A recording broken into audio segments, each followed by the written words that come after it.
Assalamualaikum dan selamat sejahtera. Kembali kita dalam siri Film Study. Baiklah, kalau anda semua perasan, kebelakangan ni saya banyak bincangkan pasal teori-teori dalam perfilman. Betul tak? Hari ini saya rasa saya nak fokuskan pada praktikal pula. Alright. Hari ini kita akan selami bersama-sama dengan saya. Pasal lighting, pernah tak terfikir kenapa kita mesti pakai video lighting ataupun kita panggil sebagai continuous video lighting? Kenapa tak pakai je lampu yang dah memang ada kat rumah ni? Kita pasang aja switch dan kita dapat lampu. Ini rupanya kalau kita pakai lampu yang dah memang ada kat rumah. Tengok, lawa juga kualiti lampu macam ni. Buat apa beli kodok-kodok ni? Hai, membazir je beli lampu-lampu video-video ni. Buang je lah kodok ni, campak.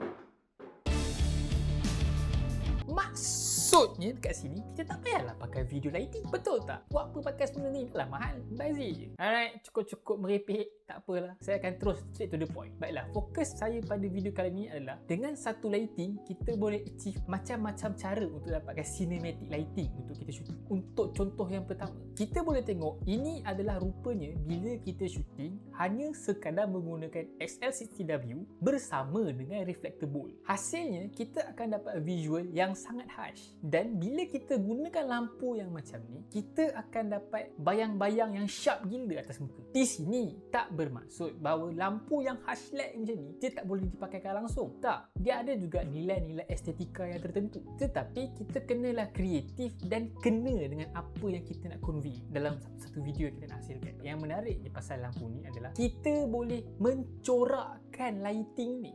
Nampak? Macam gitu. See?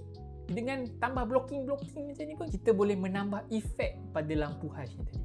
Dan dengan lampu harsh LED ni juga kita boleh cuba dapatkan replika cahaya matahari dengan hanya menggunakan cermin. Baiklah, ini contohnya. Dengan menggunakan cermin, saya pantulkan lampu ni kena cermin kena balik pada subjek. Kita boleh tengok yang saya dah dapat replicate cahaya matahari. Padahal saya syuting waktu malam ni, pukul 1:30 pagi.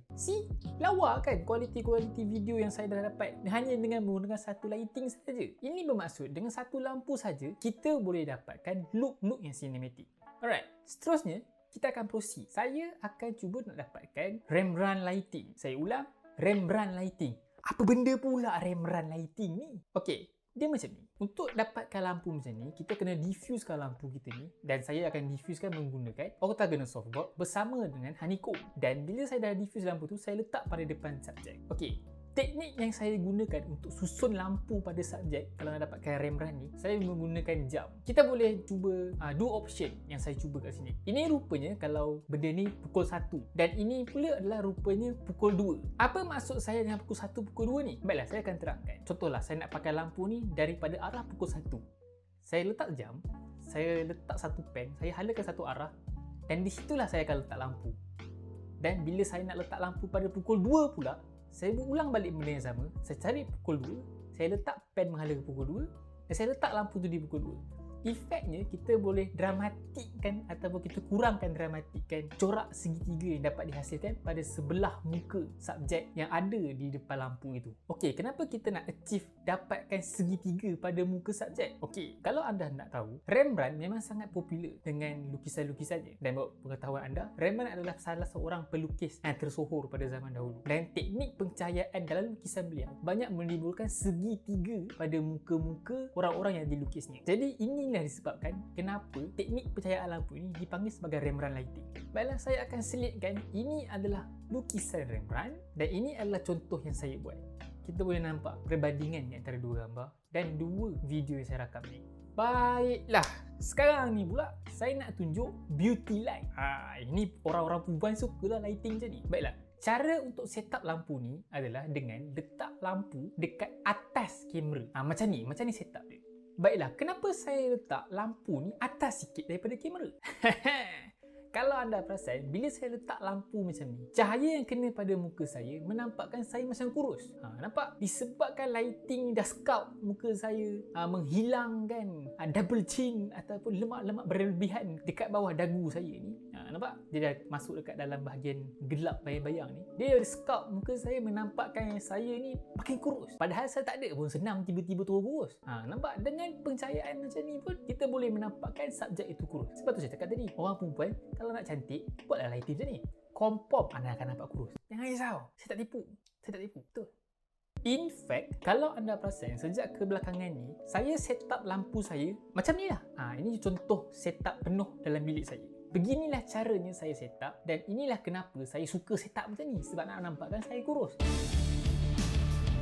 Saya kurus tapi saya tak kurus. Macam tu lah. Dan dengan menggunakan teknik juga, saya boleh jimat ruang. Bukan apa, bilik saya ni tak adalah besar mana.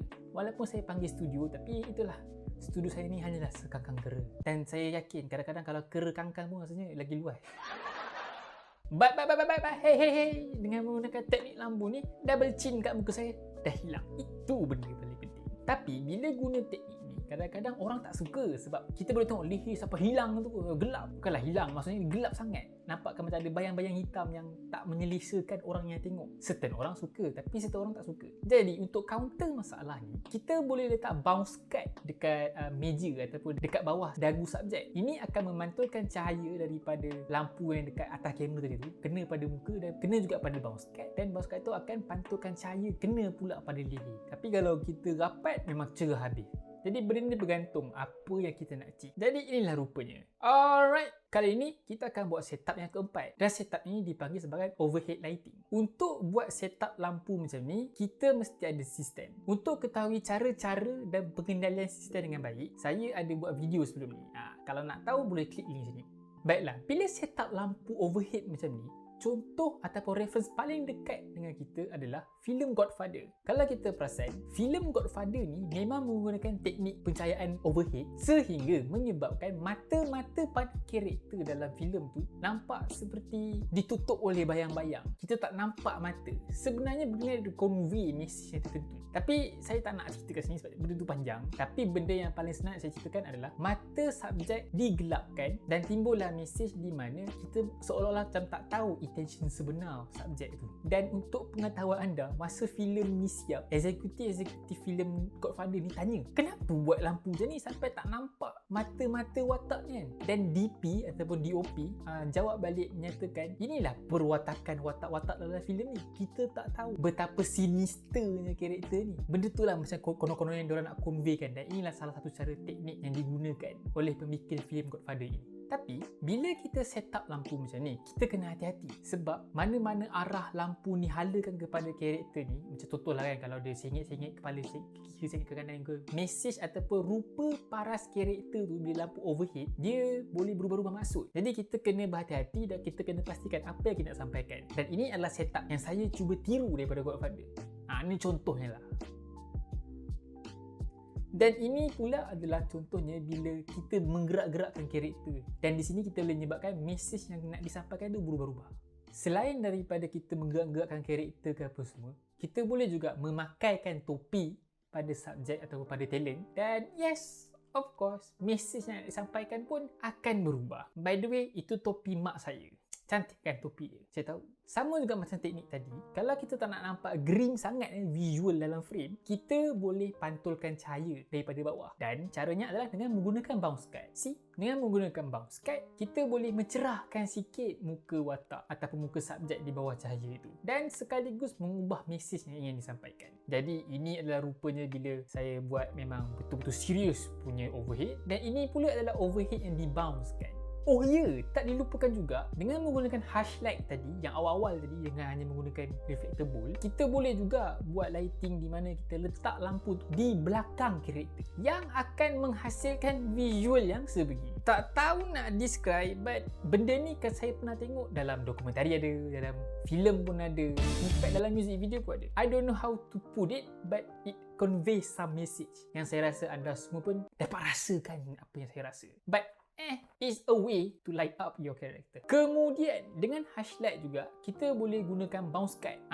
Benda ni biasanya kita boleh tengok lah dalam filem-filem sci-fi, dalam filem-filem seram ke. Bila kita gunakan bounce cut ni, contohnya lampu daripada atas tembak ke meja ataupun tembak pada bawah karakter dan bawah karakter tu ada bounce cut. Cahaya daripada bounce cut tu akan pantul balik kepada muka subjek, di mana karakter tu akan diilluminatekan daripada arah bawah tapi yang dah didifusekan dengan cara bouncing dan lampu tu pada bounce cut. See, ini rupanya contohlah kalau letak VFX ke apa kan. Jadi benda tu akan jadi macam believable. Tapi apa-apa pun saya nak cakap yang teknik ni bukanlah kerap digunakan sepanjang masa. Dan lampu ni biasanya digunakan seperti apa yang saya katakan tadi dalam filem sci-fi ataupun dalam filem seram. Oh ya, kita dah biasa dengar pasal camera movement, betul tak? Tapi sebenarnya ada lagi satu teknik yang orang selalu pandang enteng, iaitu lighting tu yang kita gerakkan. Kenapa kita nak gerakkan lighting? Okey, sebenarnya macam ni.